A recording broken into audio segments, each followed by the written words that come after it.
Olá pessoal, hoje podcast Moradores de Sampa, junto com a nossa querida Ana Reis, psicóloga.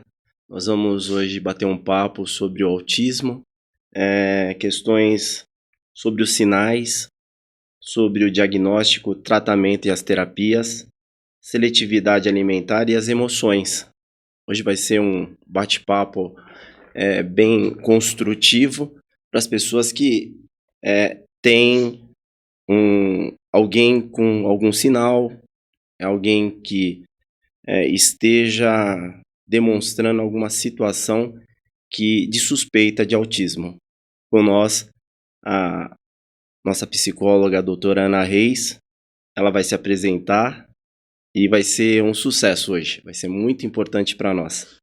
Nós, moradores de Sampa, estamos sempre trazendo alguma coisa que seja construtiva em relação à saúde, à educação e à segurança pública. E hoje, Ana, você é uma convidada muito especial do coração. Muito obrigada pelo convite. Você merece tudo de bom, tudo que você é. Sim. E começa a falar para nós as suas experiências, né? Uhum. Então, se apresenta para nós, por favor. Claro, com certeza. Olá, pessoal, meu nome é Ana Reis, eu sou psicóloga clínica, eu atuo dentro de clínicas, né? Eu faço atendimento psicológico, eu atendo tanto crianças quanto adolescentes e adultos também. E nessa condição, né, de formada em psicologia, a gente busca muito essa área do conhecimento. Então, a gente adentra muito em muitas demandas, né, de saúde mental. Então, o nosso foco hoje da psicologia clínica é a saúde mental.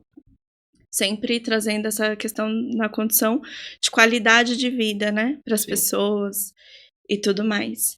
Então, dentro das clínicas, eu lido com diversos transtornos mentais, né? São as neurodiversidades, né? Isso, e dentre eles a gente contempla muito essa questão do autismo. Sim. Atualmente, hoje, eu sou recém-formada como neuropsicóloga, né? Sim. Então, é um nível a mais que eu estou adentrando da minha área agora para lidar com essas condições da neurodivergência mesmo. Sim. Né? Então, porque eu sinto essa necessidade e o quanto isso tem se aproximado muito de mim, essas questões, né? Então, a gente fala muito desses transtornos psicológicos e o quanto está o avanço do conhecimento, né? O quanto antigamente, as pessoas não se falavam muito sobre essa condição, sobre a saúde mental, a preocupação, né, nesses tempos. Mas devido à modernidade, devido a essas condições pandêmicas que ocorreram, então é um assunto muito falado sobre a saúde mental das pessoas, no geral. E a gente também traz esse acolhimento, essa ajuda com as crianças e com os adolescentes, o quanto é muito importante também. Sim, sim.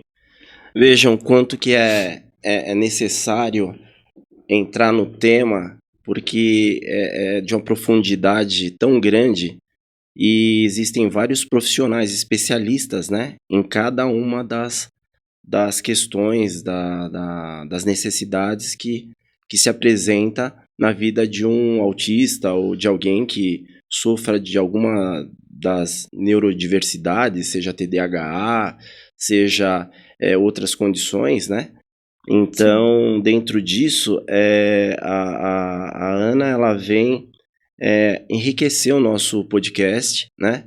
E agora ela vai falar para nós sobre como que a gente consegue identificar. Uhum. Doutora Ana, quais são os sinais do autismo? Como que uma pessoa ela deve ficar mais atenta, procurar um auxílio, unidade básica de saúde, para que possa daí acontecer um tratamento, alguma coisa do gênero. Quais são os sinais, doutora Ana? Sim, os primeiros sinais é muito essa condição dessa integração social. Então, a criança, possivelmente, ela tem muito essa dificuldade, né, nessa interação social com outros colegas ali na escola, com primos, né, Sim. entre pares ali. Então a questão social ela é muito forte nesse aspecto, e também a gente pode mencionar em questão desses comportamentos repetitivos que eles têm, né. Eles Sim. é dentro de uma repetição de comportamento que traz muito essa questão de uma rigidez. Essa Eles essa são muito repeti essa rígidos. repetição de comportamento seria uma repetição motora? É, tanto motora quanto egóica. Quando eles começam, vamos supor, já houve casos, né, que eu Sim. estava na clínica, porque eu atuo dentro de uma clínica que ela é referência nessa questão do autismo, tá. Então é muito importante Que também legal. mencionar essa parte. Sigam a psicóloga doutora Ana Reis, porque vocês vão ter bastante, informações, ricas para Uhum. poderem passar para os seus familiares e amigos que têm a mesma necessidade, ou que estejam enfrentando, alguma situação que possa ser, diagnosticado com um transtorno do espectro autista. Sim. Dentro dessa condição, né, de repetição de comportamento, é no seguinte aspecto: quando um paciente chega para mim e ele já é diagnosticado, já tem o grau de autismo, eu pergunto: "Olá, tudo bem? Qual o seu nome?" E aí ele repete o que eu falo. "Qual o Sim, seu nome?" Ele repete, ele vai dentro de uma repetição da minha própria fala, né, então sim. ele não me responde, ele não tem e outro detalhe muito importante, ele não faz o contato visual. Eu chamo o paciente pelo nome dele. Então quando eu falo: "Arthur", né, "Mateus, olha para mim, olha aqui para Ana", tudo, né. E ele não faz esse contato visual comigo. Então Sim. ele realmente tem muito essa dificuldade, né, dessa interação social.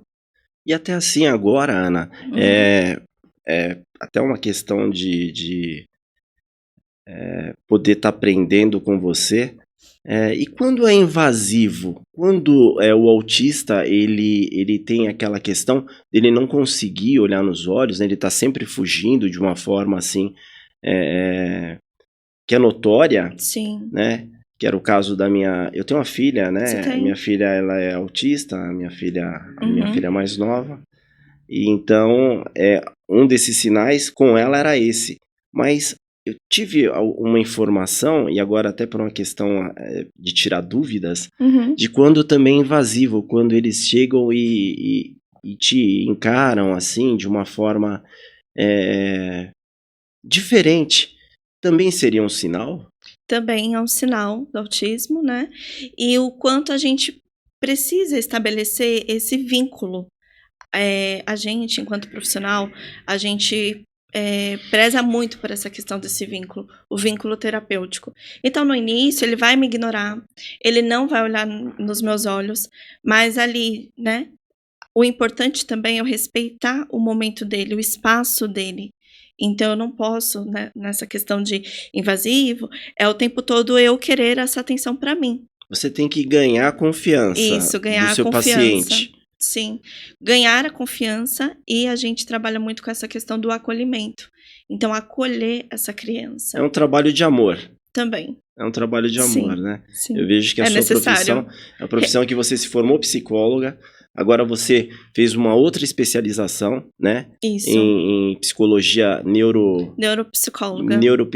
na neuropsicologia, Uhum, e é uma situação de amor, né, porque sim. você se depara com cada caso é bem diferente um do outro. Sim, tem casos diversos e tem pacientes, né, que eles não querem estar ali na terapia. Eles vão devido às condições que eles têm, porque os pais estão ali, né, Porque são né, levados, são né. levados, isso. Então, às vezes, eu me deparo com pacientes que eles não querem fazer a terapia, não estão dentro dessa condição. Então, quanto, né, é importante o meu papel enquanto psicóloga trazer esse espaço, esse ambiente o mais acolhedor possível para ele ali. Porque uma coisa que a gente vai adentrar daqui a pouco é falar o quanto essa equipe né, profissional. Então ele vai passar por fono, por psicólogo. Isso daqui já é para daqui Sim, a pouco, né, uma surpresa, né, sim. para que a Mas o gente quanto ele tem essa condição dessas terapias muito enriquecedoras para ele mesmo, né. sim. Então, o tratamento ele é de suma importância que os Sim, envolvidos eles estejam empenhados, né, Ana. o Sim, pai, o responsável. importante. Tem-se uma condição para que se amenize a situação hoje do autista com relação ao empenho dos seus responsáveis, né? Com Pais certeza. e outros, né? Que Sim, muitos não têm a sorte, às vezes perde o pai, perde a mãe, né?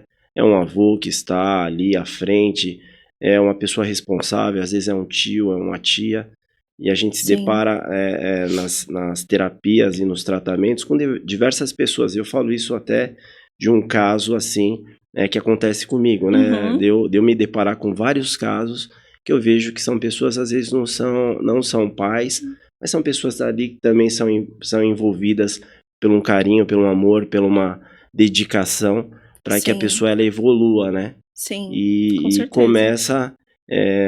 tudo começa dentro talvez de casa, Uhum. tentando identificar, vendo que alguma coisa não está indo bem, e foi assim que aconteceu Com comigo, você. Ana. Como que foi? Eu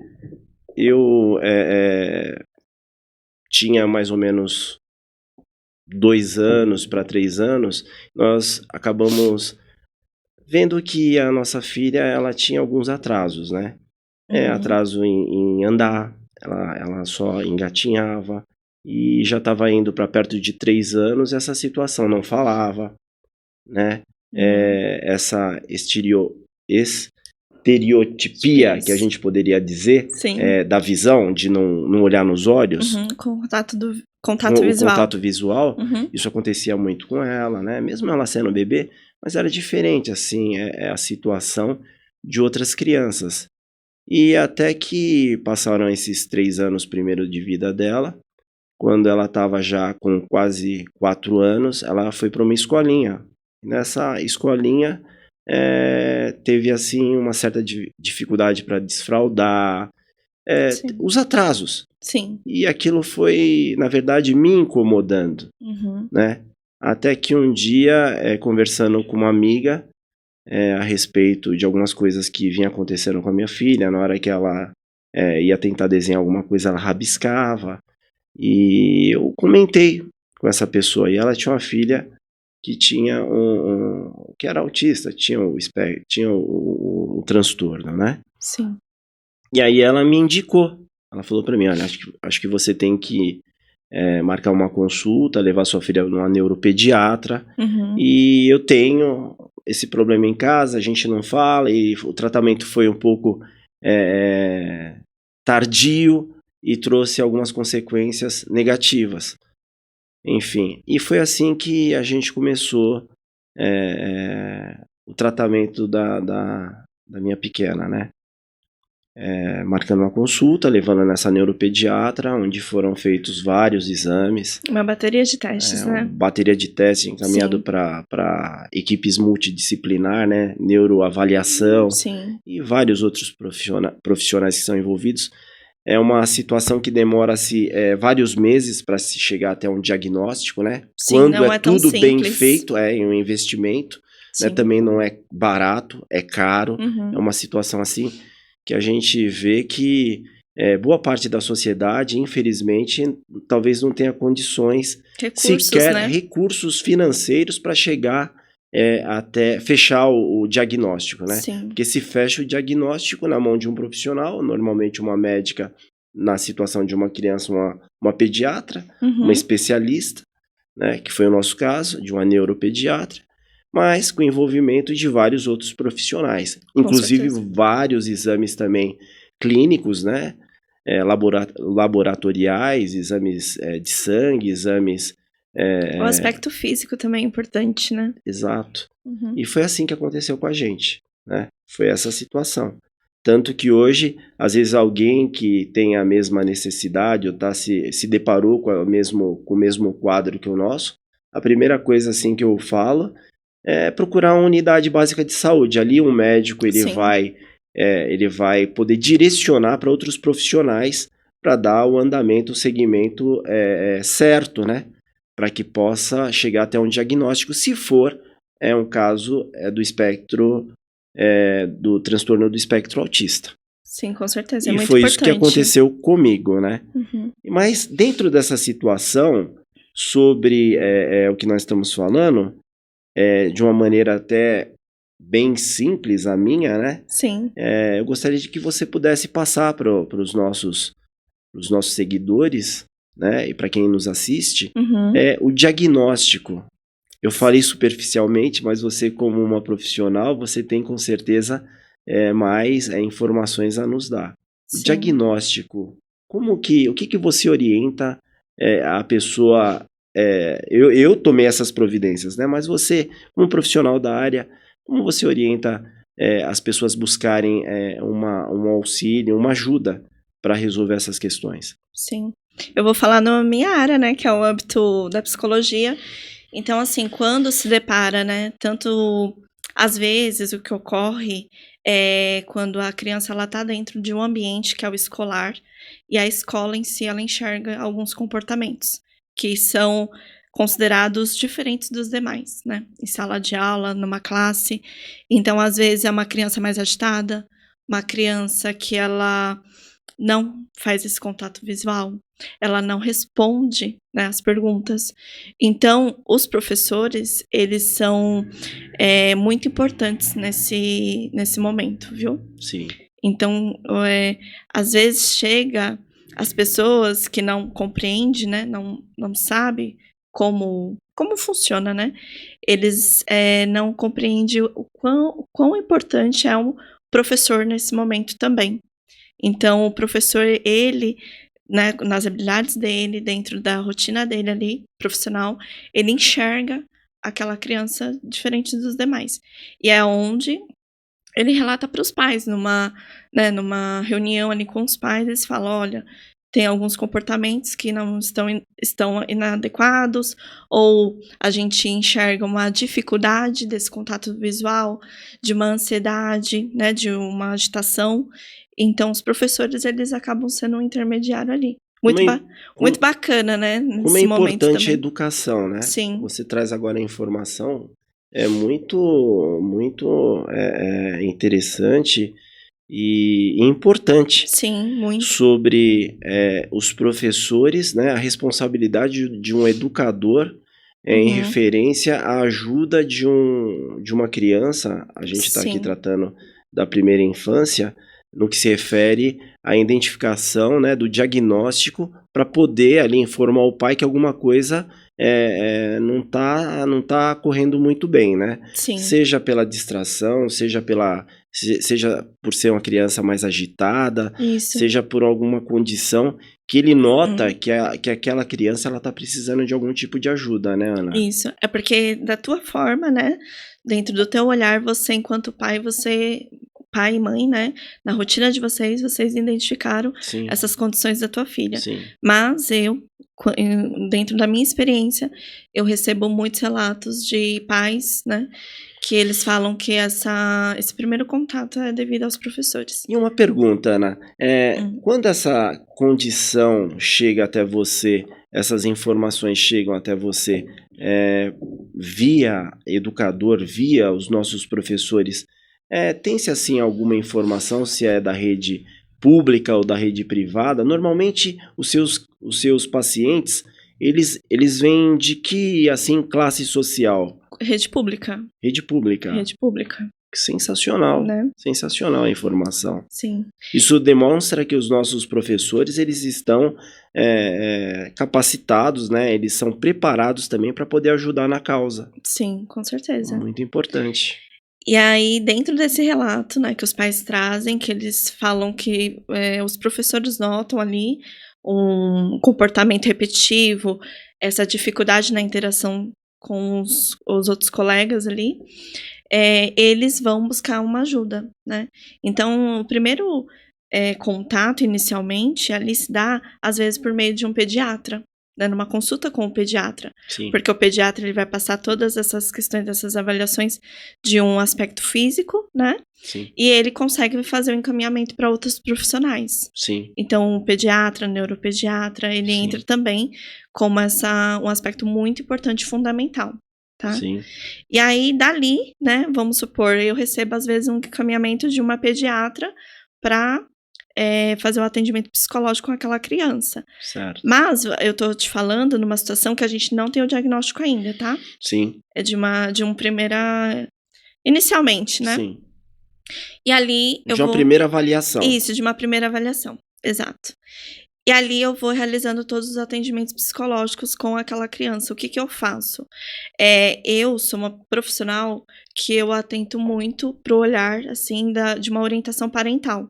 Então eu faço a primeira avaliação com os pais, tá, Sim. para eu entender melhor o que está acontecendo, quais são as condições, É né. uma investigação. Isso, uma investigação. Todas as perguntas eu faço dentro da minha abordagem, que é da psicanálise, né, então eu sou uma psicóloga psicanalítica. Sim, Então eu vou dentro da minha abordagem, acessando, né, essas condições do o comportamento, eles relatam.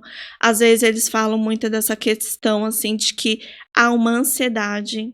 Eles percebem, né, que a criança está muito ansiosa, muito agitada. E ali a gente está falando de uma criança que até os pais estão sem compreender, sem sim. compreendê-lo, Porque né. acha que a mãe, muitas das vezes, né, Isso, sempre leva para esse lado, né. Pode ser uma sim, manha, porque é filho único, porque é isso, porque é aquilo outro, né. sim, É sim. mais ou menos assim que começa a E situação. a gente vai em conjunto, tá. Eu Sim. não trabalho sozinha, eu trabalho sempre em conjunto. Então eu vou Sempre uma equipe multidisciplinar, isso, eu sempre vou aí sempre profissionais envolvidos. exato. Eu vou sempre estabelecendo esse vínculo com os pais para falar para eles e explicar o quanto é importante a gente ter esse manejo clínico, né, esse acolhimento nesse momento, porque imagina só para o paciente, para a criança também, Sim. né, Cansativo, cansativo. acorda de manhã, às vezes não tem Sim, condições de ter um automóvel, aquele que é o responsável, muitas das vezes, não tem uma condição financeira, eh, boa para poder dar um atendimento à altura, né, assim, dar uma isso. condição à altura ao seu filho. Eu também vejo muito isso daí, eu olho para aquelas crianças, né, e Uhum. vejo assim: "Será que ela gostaria de estar aqui?", Exatamente. né. Eu olho muito Sim. com esse olhar, eu olho às vezes para minha filha e vejo, ela Porque deve gera estar um sofrimento, deve gera um estar sofrimento. cansada, né, disso, mas ela não recusa, Uhum. porque você vai conversando, você vai ali explicando que é pro bem dela, né, Isso. então é necessário que ela esteja com a tia tal, com a tia fulana, e, né, com a Uhum. fono, com a TO, com a terapia ocupacional, com a Sim. psicóloga dela. Então: "Filha, hoje nós estamos com a tia tal, mas hoje nós estamos com outra tia". E Uhum. assim a E vai gente vai levando, trazendo, né, de uma forma bem, fluida. você vai tentando Uhum. amenizar, né, Ana, Sim. porque 4 dias de tratamento normalmente, essa situação, né, no meu caso são 4 dias, 2 dias de fono e outros Uhum. 2 dias com terapia ocupacional e com um dia com psicóloga, são 4 dias da semana. Sim. Fora, né, o empenho dela de escola, que ela já tem que também ter as Acaba sendo responsabilidades. muito cansativo, né. Acaba sendo cansativo para a criança e a gente não pergunta, né, Sim, porque a gente quer o melhor para os nossos filhos. Isso quem com tem certeza. condições, quem está empenhado, quem é determinado e sabe que o tratamento e as Uhum. terapias, elas são de suma importância, né. Muito Então, importante. para você ver como que o assunto ele é importantíssimo, a gente tem, uma situação dos sinais. Para se chegar num diagnóstico é super complicado, né, Muito Ana? complexo, né. Muito Muito complexo, complexo. leva-se muito tempo, Sim. tem que se ter uma uma dedicação, tem que se ter, tem que ser determinado, porque senão você pode E até outra desistir, coisa, né. é isso que eu ia falar. Agora eu tô te falando de uma situação, da minha Uhum. situação, que tudo é via convênio ou algumas situações particular, e aquele que precisa do serviço público de saúde, né. Como que não deve ser complicada, né, Ana? Sim, Para o muito difícil. diagnóstico, nós ainda aqui ainda nós estamos ainda falando sobre diagnóstico. Então, você tem algum paciente que veio, assim, de uma rede pública, que o diagnóstico foi todo ele, desde ali do primeiro contato médico até fechar o diagnóstico por rede pública? Você tem Sim. algum exemplo para nos dar? Sim, eu tive uma paciente, né, uma menina, em que a mãe, ela nos procurou e ela não tinha convênio médico, né, então as terapias seria de uma forma particular. Ela teria que fazer o tratamento de uma forma particular. E lá na clínica que eu estava atuando, que tinha uma fono, né, a clínica em si era da fono. Ela já fazia as terapias em questão da fono. Sim. Mas a escola, lembra que eu falei para você da escola dos Lembro. educadores? A escola estava já mandando relatório para a mãe, né, explicando que ela estava com muito comportamento inadequado ali, não tinha essas condições dessa interação social, não tinha esse contato visual, ela era muito agitada. Sim. Então a mãe, nessa condição, ela nos procurou, conversou, né, tanto com a fonoaudióloga que ela já passava, e me procurou também, que eu já era psicóloga ali da clínica, e falou se não teria como fazer um valor mais acessível para ela, para que ela pudesse, a filha dela pudesse passar na psicóloga. Então ela teve que fazer, né, eu fiz um encaminhamento para ela estar passando com a pediatra, para fazer todos esses. Então foi o inverso. Às vezes eu recebo o encaminhamento de uma pediatra. Sim. E nesse caso eu fiz o encaminhamento, né, para ela ir buscar o pediatra. Sim. E dentre essas condições, ela foi fazendo as terapias e a gente foi identificando o quanto era importante também a gente buscar o diagnóstico. E aí, após, né, determinadas consultas, porque é o que você disse, não é de um dia para o outro. Sim. São meses. A Sim. gente está falando de muitas sessões, Sim. né? Então, nesse tratamento, eu estive com ela acompanhando tanto a mãe quanto a filha. E depois ela teve que fazer, sim, eu fiz um encaminhamento para neuropsicóloga e ela fez todas aquelas questões de bateria de testes, e aí fechou, sim, e o nível do autismo, né, do Sim. TEA, e o nível de suporte 1. Sim. Então a gente conseguiu adentrar dentro, né, nessa condição do diagnóstico. E a mãe, ela me agradeceu, porque ela falou, nossa, o quanto foi importante esse olhar, né, Sim. essa identificação. Foi um olhar de carinho, de amor, né? De Sim. dedicação, de devoção à profissão, né? Sim, e muitas vezes a gente fala da psicologia e o quanto a psicologia ela adentra, né, nessas condições. A gente não tá falando de recurso financeiro, a Sim. gente tá falando no cuidado, do acolhimento, de trazer a qualidade de vida, de uma evolução para aquela criança, né? Sim, numa condição, na verdade, humanizada, né? Isso, humanizada, com Numa certeza. condição de ver um outro ser humano sendo atendido e sendo resolvido, Sendo cuidado. né? Isso. Foi um ato seu e dos outros profissionais da sua clínica, um ato de verdadeiro amor. Sim. Eu acho que é assim que tem que ser tratado todos os autistas, e seja lá a necessidade de diferente, seja lá qual for, a neurodiversidade. O respeito, né? O respeito, né? Eu acho que o respeito, eles têm que ser, eles têm que ter um aconchego diferente. Foi aquilo que você falou lá no início. Você precisa praticamente ganhar confiança, né, do seu paciente. Então, estabelecer esse vínculo. Estabelecer esse vínculo direto, né, para que a Isso. coisa depois lá na frente aconteça. Sim.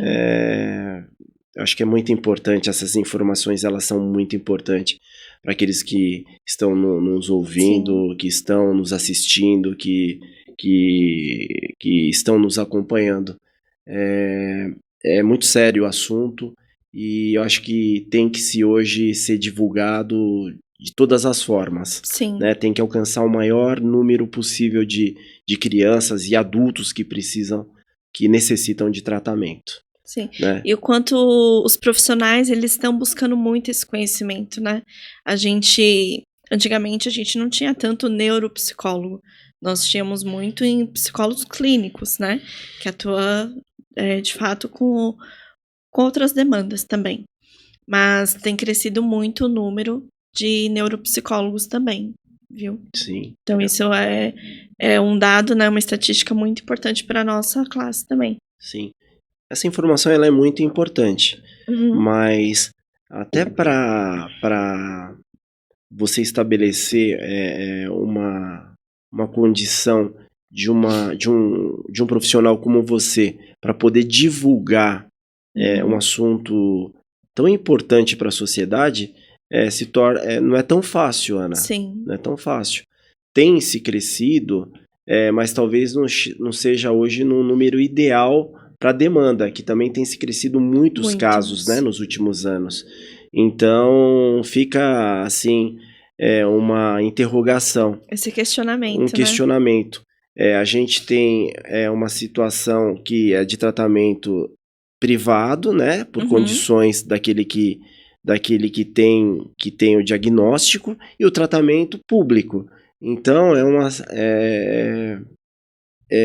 uma condição que tem que ser discutida. Eu acho que tem que ter políticas públicas, né, na área da saúde, da educação, para que possa cada vez mais fazer o melhor para essas pessoas que necessitam de atendimento, necessitem de tratamento, necessitem das terapias, porque existem algumas referências. Hoje mesmo, na cidade de Santa Catarina, em Balneário Camboriú, ali tem a Casa do Autista. E eles inauguraram, né? Inauguraram há pouco tempo. E é um sucesso. Eu acho que tem que Foi ser incrível. Eu acho que tem que ser seguido por outras cidades, né, por outras administrações municipais, pelos governos do estado, não só de São Paulo, não falando só da nossa cidade de São Paulo, que nós amamos tanto. Mas eu acho que tem que tem que ter investimento. Políticas públicas mesmo, né? Bastante política pública, né? Nesse sentido, para que essas pessoas elas tenham atendimentos dignos, né? Cada vez mais profissionais, qualificados como você, para que essas pessoas elas realmente tenham um atendimento digno, né? De todas as seja o grau leve, seja o grau moderado, seja mais o severo. grave, o severo, né? Que a gente fala grave, mas é uma situação severa de autismo. Hoje a gente falando sobre efetivamente o autismo. Então, são questões assim que tem que ser pensada, né, Ana? Tem que ser pensado com bastante carinho, com bastante amor. E a sociedade também, muitas das vezes, ela tem que respeitar essa pessoa que está nessa condição. Ela tem que... Falta muita empatia, né? A gente fala muito sobre a empatia, mas é difícil colocar em prática, né? É porque do diagnóstico, né, Ana, se não fizer notório, se não chegar e falar a real do que está acontecendo, as pessoas acham que a pessoa que tem o autismo é uma pessoa que ela é alheia às outras, ela está muitas das vezes ignorando o coleguinha, mas não é, por aquilo as condições que ela vive, né, as condições que ela tem, E a gente fala muito nessa questão saúde mental, né? Sim.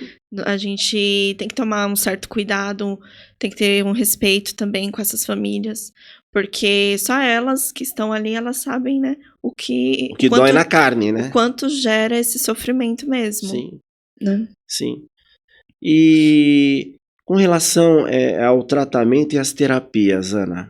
Então, depois quando a gente já tem o diagnóstico fechado, né? Sim. Seja pelo neuroavaliação, com o neuropediatra ou neuropsicólogo, quando já fizemos ali, né? Quando fechou o diagnóstico. Quando fechou, exatamente.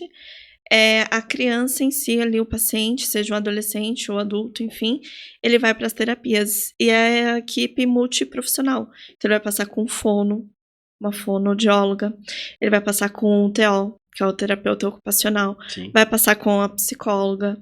Tem as questões que são terapias ABA, né? Lá na clínica que eu atuo, a gente trabalha muito nesse enfoque da terapia ABA, o quanto também esses protocolos que a gente aplica, o quanto evolui. A terapia ABA, ela seria assim para uma questão mais de moderada para mais severa? Não, para todos os níveis, né? Sim. E é para trabalhar as habilidades. Então, as habilidades sociais, as habilidades de comunicação, todas as habilidades que a gente enxerga o quanto aquela criança, né? Ou adolescente, enfim, ela tá em déficit. né, então seja até às vezes uma habilidade intelectual, porque tem alguns pacientes que eu ali estou atendendo, e eles têm muita dificuldade de cálculos, de fazer um cálculo mínimo mesmo, Sim, sabe. sim. Então essa descalculia que a gente fala, Porque né. fica muito perto também, se o diagnóstico também do TDAH, ele também está inserido, seria o déficit de atenção também tá ali? É S tratado? sim, o que que acontece, há alguns casos, tá, não são Sim, todos, mas existe alguns casos que, o paciente ele tem tanto o TEA, que é o transtorno de espectro autismo, e vinculado ao TDAH, que é o sim, transtorno de hiperatividade e atenção. Então, em alguns momentos ele tem essa distração, ou é muito pro lado da hiperatividade, muito agitado, né. E nesse sentido, a gente também fala do transtorno da ansiedade, o quanto essa ansiedade também provoca algumas reações, né, sim. naquele paciente. E aí tem essa equipe multidisciplinar, que seria a fono, seria o tratamento ocupacional com outro profissional, seria o psicólogo efetivamente, e Isso. vocês A se gente conversam? Isso, é uma equipe multiprofissional Sim, e a gente faz, encontros, né, a gente tem esses momentos dessa troca de experiências, né. Então já aconteceu comigo de um paciente que eu atendo, dele ter um comportamento um pouco mais agitado e tudo ali na terapia comigo, e com a fonoaudióloga já não, mais tranquilo, ou vice-versa.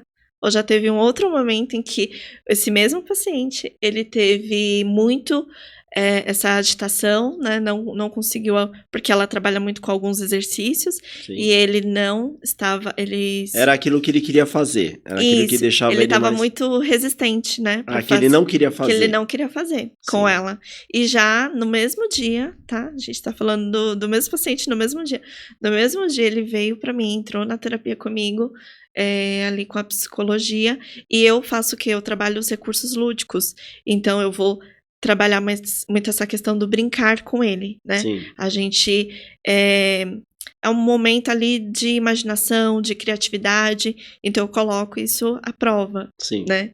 Então trabalho muito com os recursos lúdicos, e sim, é o que evolui bastante ali para o paciente, e ele contribui com todos os comandos que eu coloco para ele, e ele faz junto comigo. sim. E com ela, naquele mesmo dia, não fez.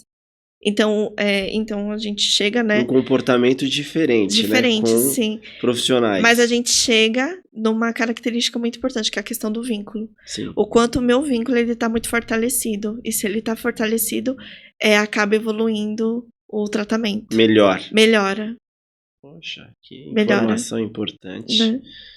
Poxa, vocês vejam como é o tratamento, né. Com uma profissional é um comportamento, com outra um comportamento diferente.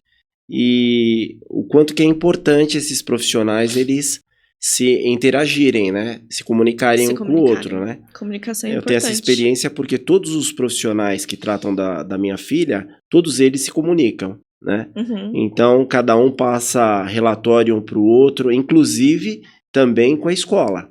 Sim, a Então escola também é fundamental é nesse f momento. é extremamente importante, Sim, é fundamental, o envolvimento dos educadores, né, dos professores, da administração da escola, com relação aos profissionais que estão desempenhando o tratamento e as terapias. sim. Ali uma troca de informação é muito grande, é isso que eu noto, né. Uhum. E o E quanto aquele paciente ele evolui, né, quando tem sim, esse olhar mais é o que direcionado. está acontecendo, graças a Deus, com a minha filha. Ai, que bom. Graças a Deus, eu só tenho só agradecer a Deus da evolução, né, Isso. que a gente notou desde o início, né, e com o tratamento e as terapias, né, com todos os profissionais envolvidos, o quanto, foi importante para o desenvolvimento, né, para a concentração, Uhum. no desempenho da vida dela escolar, né. É Muito muito importante, É é fundamental, né. fundamental essa troca de informação de Sim. vocês, profissionais, né. E, Ana, e quando, tem se apresenta a condição de seletividade alimentar, também atrelado às emoções, como que é isso? Essa Uhum. situação, graças a Deus, eu não tive. Eu não tive essa experiência, mas eu escuto muito. Eu presencio muitos pais, né, responsáveis que estão comigo nas terapias, falando com relação, meu filho não quer comer isso, não come aquilo outro, uma dificuldade muito grande. É, é uma perca de concentração também para se alimentar? O que que é isso? O que que envolve seletividade alimentar e emoções? Uhum. O que que ocorre? Ele, né, o paciente em si, ele acaba se identificando com alguns alimentos. Então tem alimentos que são gordurosos, eles não querem comer, né. Tem alimentos que são a textura, sabe. Sim, Então vamos supor, já aconteceu de eu atender uma paciente já mais adolescente. Ali ela tem em torno de seus 16 anos, e ela foi diagnosticada, né, com TEA e muito nesse enfoque da seletividade alimentar. Então e ela não foi identificada, de uma forma tardia. tardia, sim. Só que ela já havia, né, eh eh, demonstrado alguns comportamentos. Sim, mas os pais eles não seguiram com a investigação, com Sim, demorou, né. E sim, aí, o que que ocorre? Ela, quando eu olhava pra ela, ela tinha a aparência muito apática, sabe. sim, Então, porque falta muito nutriente, né, pro sim. corpo dela. Não eram todos os alimentos que ela comia, então ela só tinha, bom, assim, 3 alimentos que ela comia muito, que era batata, né, arroz e feijão. Então, dependendo do tipo de carne, Frutas, não comia. Dependendo do tipo de carnes, ou era se era frango, se era carne, ela não comia nenhum tipo de carne. Quando eu estava conversando com ela, ela me relatava que era sobre essa textura. Quando ela enxergava ali uma carne, ela via que era muito vermelha, então aquilo já dava uma repulsa. repulsa. Isso. E o frango na mesma condição, dessa textura, né, muito branca, ou ali, ela quando ela olhava para o frango, era como se fosse algo muito nojento, Sim, de nojo, então ela sim, sentia um certo nojo. Morango, quando ela pegava o morango, ela não gostava da textura do morango, sim, sabe.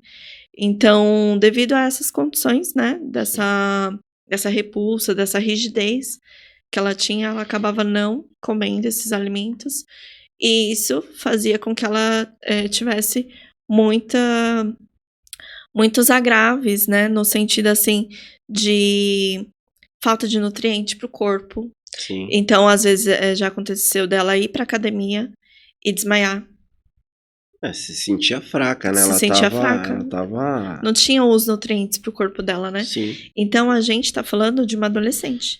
Agora imagina só uma criança que tem uma seletividade alimentar, o quanto é difícil. sim, E aquela criança, ela não sabe lidar com as emoções dela, ela não sabe nomear o que ela está sentindo, né.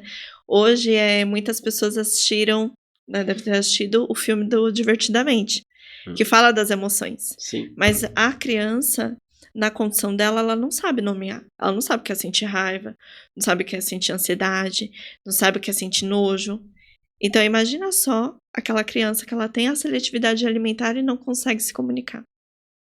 Então tem muito essa predisposição, né, de alguns casos que eu atendo, que eles têm muito essa rigidez nos alimentos. Então ela se comunica com as emoções. Com as emoções, ela, vamos supor, quando o pai coloca algum macarrão, ela fala: "Ai, não quero", né, ou já joga, assim, de lado, deixa de lado o alimento.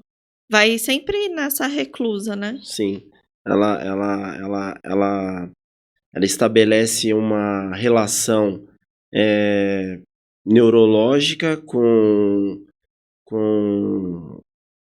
a situação de, toque, né, Sim.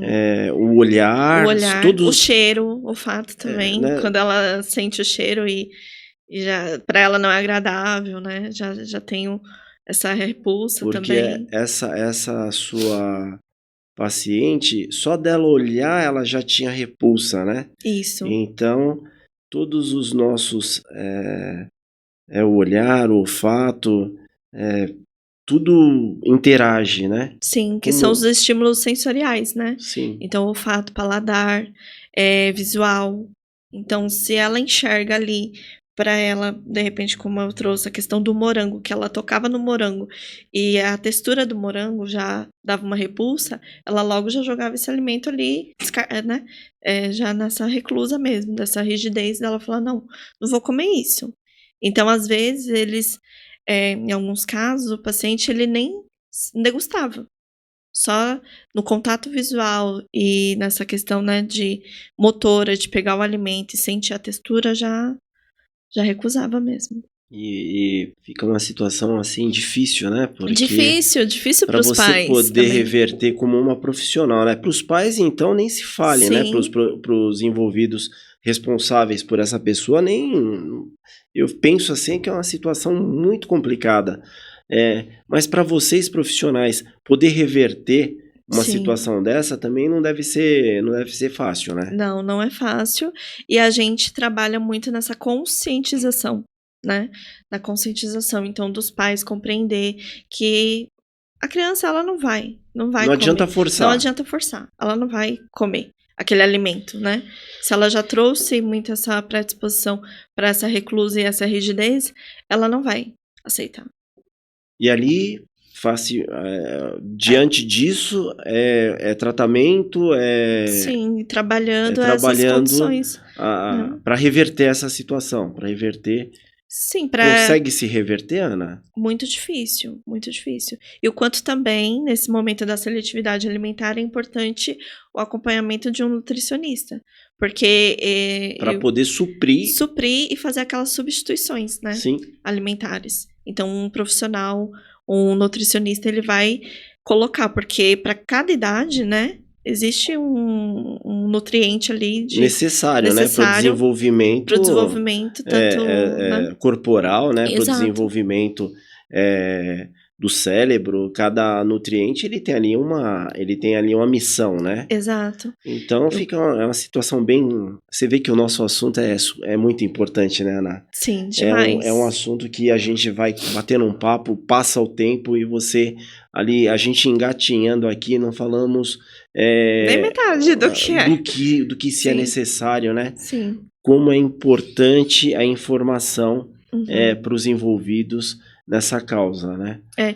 E aí por que as emoções, né, porque imagina só, a família não compreende a criança, que ele, né, tem nojo, ou tem essa sensação de reclusa, e aí a criança vai ficando o quê? Vai ficando mais nervosa, mais irritada, existe a questão de uma irritabilidade, porque os pais não compreendem, né, o que Sim, ele tá querendo dizer, o que ele tá querendo demonstrar, e aí fica nesse vínculo. E aí gera essas emoções de irritação, ansiedade, sim. né, nervosismo. Então, É enquanto isso também tá muito atrelado. Pessoal, nós estamos aqui com a nossa querida Ana Reis, psicóloga, num bate-papo que foi sensacional. Pena que o nosso tempo está acabando. Sim, é uma pena. Siga-nos nas nossas redes sociais, Uhum. acione o sininho aí e quem quiser saber mais, vão ficar todos os contatos da Ana, Sim, né, vou ter deixar. mais informações, a Ana ela vai deixar as redes sociais dela, acessem, sigam ela. Vocês viram como é importante, a informação de um profissional no que se refere à causa autista, os sinais, o diagnóstico, o tratamento, as terapias. Falamos um pouco de seletividade alimentar, né? As emoções elas se Correlaciono. correlacionam. Muito importante, Uhum. e eu gostaria de te agradecer e que você pudesse, assim, dentro da psicologia, dentro do que é a sua profissão, Uhum. você pudesse, nos dizer o porquê que você é psicóloga e qual que é o sentimento que você tem com a psicologia. Tipo, abre seu coração, né. Sim. A psicologia ela me escolheu, né, então eu fui num propósito, porque eu já era formada em recursos humanos, atuava dentro das organizações, né, Sim, e depois eu fui enxergando o quanto a psicologia ela estava também nesse universo da área de RH, porque é o comportamento, né, dos profissionais ali, dos funcionários, do da empresa em si. Então eu enxerguei a necessidade de estudar psicologia. Só que eu me surpreendi, porque hoje eu não atuo dentro das empresas, no âmbito organizacional, mas sim na área clínica, né, como psicóloga clínica, porque eu enxergo o quanto é importante essa demanda, né, desse olhar com os pais, então também desse contato com as escolas, com os profissionais ali, dos educadores. E eu enxergo o quanto essa questão da psicologia, né, desse tratamento, como você mesmo disse, humanizado, né.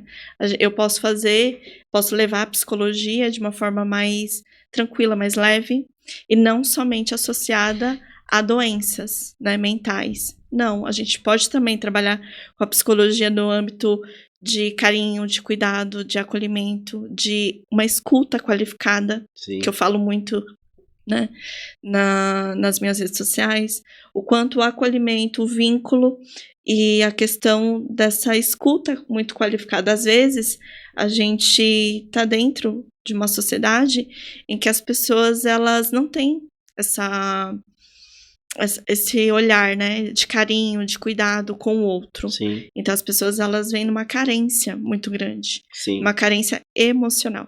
Sim, e na psicologia você conseguiu, se completar, né, Ana? Sim, hoje eu me sinto muito feliz e realizada, né, por, falar de psicologia, levar a psicologia para muitas pessoas. Inclusive eu gostaria também de agradecer desse momento aqui, falar dessas questões, né, do autismo, falar da importância desse olhar, da empatia, do respeito, é fundamental para mim, né. Então a gente ter esse espaço, esse momento para falar dessas questões também, para mim eu considero muito relevante, muito importante, e agradeço também pelo convite. E eu gostaria também de deixar o meu Instagram. Lógico, seu Instagram vai ficar, né, vai estar Aham. já tá já no na tela aqui Sim. embaixo, e todos os seus contatos. Para quem, né, quiser saber sobre os assuntos de psicologia clínica, já me sigam, é o @psicóloga Ana Reis. Muito obrigada. Uhum. Tá bom, E agradeço. nós, né, do podcast Moradores de Sampa, nós agradecemos a sua presença. Esperamos que Obrigada. você retorne rápido, né, com outros temas, né, Sim, com certeza. para enriquecer, para tirar as nossas dúvidas, né, Uhum. do daqueles que amam Sampa, que amam a nossa cidade, né, e que nos seguem.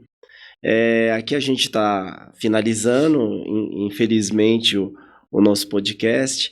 Fica o nosso agradecimento a você que nos acompanhou até agora, que nos participou de uma forma, com a sua presença. Fica o nosso agradecimento. Obrigado e até uma próxima.